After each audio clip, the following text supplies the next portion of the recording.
Halo semuanya, pernah nggak sih Anda ngerasa lelah banget karena kejebak dalam siklus micromanagement? Tahu kan, rasanya kayak jadi bos yang harus terus-terusan ngintip dari balik bahu tim Anda cuma buat ngecek detail-detail kecil?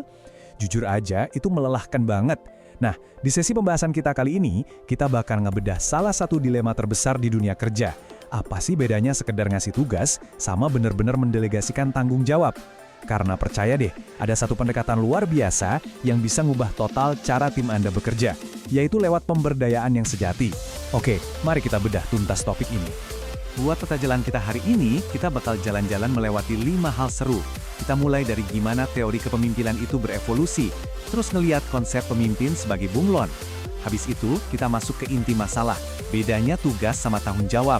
Baru deh kita bongkar yang namanya anatomi model Hertzberg, dan terakhir, pastinya, kapan sih metode super ini paling pas buat diterapkan di dunia nyata? Bagian pertama, evolusi teori kepemimpinan.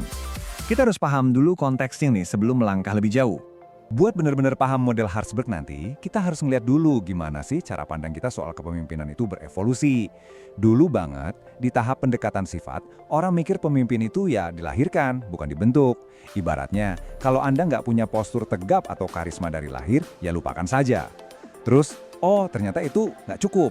Kita geser ke pendekatan perilaku dan situasional, di mana tindakan nyata di lapangan itu jauh lebih penting. Abis itu, muncul deh kepemimpinan transformasional, yang fokusnya itu gimana cara menginspirasi tim dari dalam hati mereka. Dan sekarang, kita ada di pendekatan sistem, yang melihat pemimpin sebagai sosok yang memanage seluruh ekosistem. Nah, teori-teori tadi itu bukan cuma omong kosong akademis loh. Coba bayangin, ada sebuah startup yang lagi krisis dan hampir bangkrut. Sang pendiri nggak main potong gaji karyawan secara sepihak. Malahan, dia motong gajinya sendiri, turun ke lapangan dan bagi-bagi saham. Hasilnya, timnya kerja gila-gilaan karena terinspirasi, bukan karena takut dipecat. Itu contoh keren banget dari gaya transformasional. Atau gini, bayangin manajer pabrik sepatu yang dikomplain karena sol sepatunya gampang copot. Alih-alih ngomel ke buruh pabrik, dia malah ngecek kualitas lem dari supplier. Dia benerin ekosistemnya. Ini bukti nyata kalau pemimpin hebat itu tahu persis gimana cara baca lanskap masalahnya.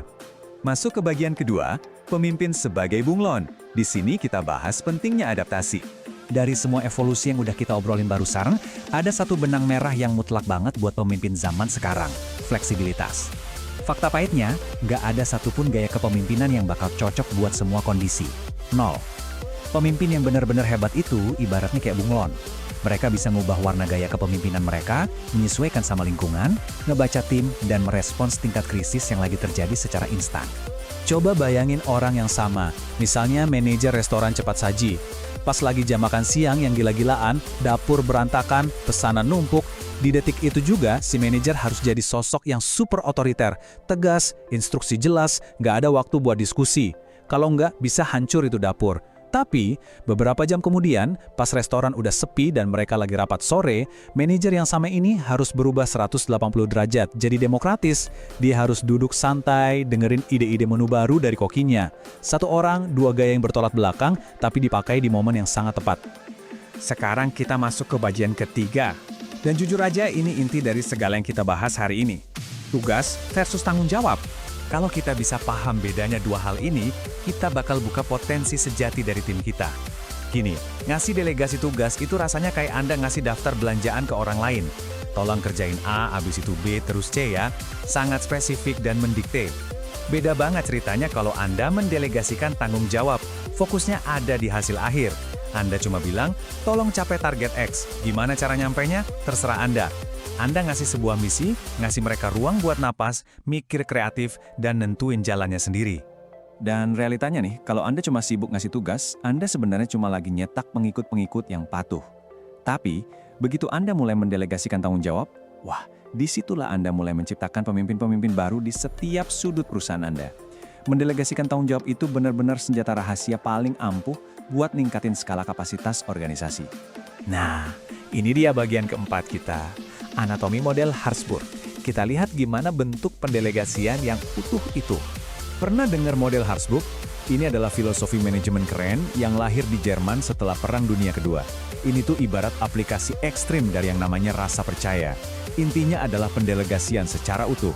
Jadi, karyawan itu nggak lagi dianggap sebagai mesin pelaksana perintah, tapi mereka benar-benar jadi bos atau manajer di wilayah kerjanya masing-masing. Mereka dikasih kebebasan mutlak buat nentuin cara kerjanya, selama, nah ini penting, selama metodenya masih sejalan sama tujuan besar perusahaan. Tapi, eits, tunggu dulu. Jangan salah sangka, ini bukan berarti jadi anarki atau bosnya cuci tangan gitu aja. Strukturnya justru jelas banget. Pemimpin tuh ibaratnya ngasih pagar. Merekalah yang nentuin batasan, ngasih arah, dan pada akhirnya bakal memvalidasi hasilnya. Nah, di dalam pagar itulah si karyawan punya kebebasan berkreasi dan otoritas penuh buat bermanuver. Micromanagement hilang total, diganti sama otonomi dan tentunya akuntabilitas. Biar lebih gampang ngebayanginnya, saya kasih contoh. Ada seorang direktur pemasaran ngasih misi ke manajer mudanya. Dia cuma bilang, kuartal ini saya mau penjualan naik 20%. Titik. Si direktur ini nggak peduli dan nggak mendikte apakah bawahannya mau pakai iklan TV yang mahal, mau bikin konten TikTok yang viral, atau bikin acara langsung. Manajer muda ini dikasih panggung dan kebebasan penuh buat milih senjatanya sendiri demi ngejar angka 20% itu. Tapi ya, nggak ada sistem yang sempurna di dunia ini. Yang menarik dari pendekatan ini adalah pedang bermata duanya. Kekuatannya luar biasa, motivasi tim bakal meroket tajam karena mereka merasa sangat dihargai, waktu pemimpin nggak lagi habis buat ngurusin hal remeh-temeh. Tapi kelemahannya juga nyata banget. Bahaya loh kalau ini diterapkan sembarangan. Kalau Anda memperlakukan staf junior yang baru lulus layaknya veteran, mereka bisa stres dan kewalahan karena merasa dilepas tanpa bimbingan. Ujung-ujungnya bisa fatal banget buat anggaran perusahaan. Bagian kelima, yang juga jadi pertanyaan pamungkas, kapan sih tepatnya kita harus nerapin metode ini? Jadi, kapan seorang pemimpin harus benar-benar narik latuk dan pakai gaya pendelegasian ekstrim ini? Kunci utamanya ada di siapa tim Anda. Model Hartsburg ini baru bakal bersinar terang kalau tim Anda emang udah matang, pengalamannya banyak, sangat mandiri, dan emang udah gatal pengen ngambil ownership atas kerjaan mereka. Coba deh bayangin, kalau Anda punya tim super jago tapi selama ini kerjanya lelet, cuma gara-gara harus nunggu approval dari Anda tiap hari, nah disitulah model ini bakal menciptakan keajaiban.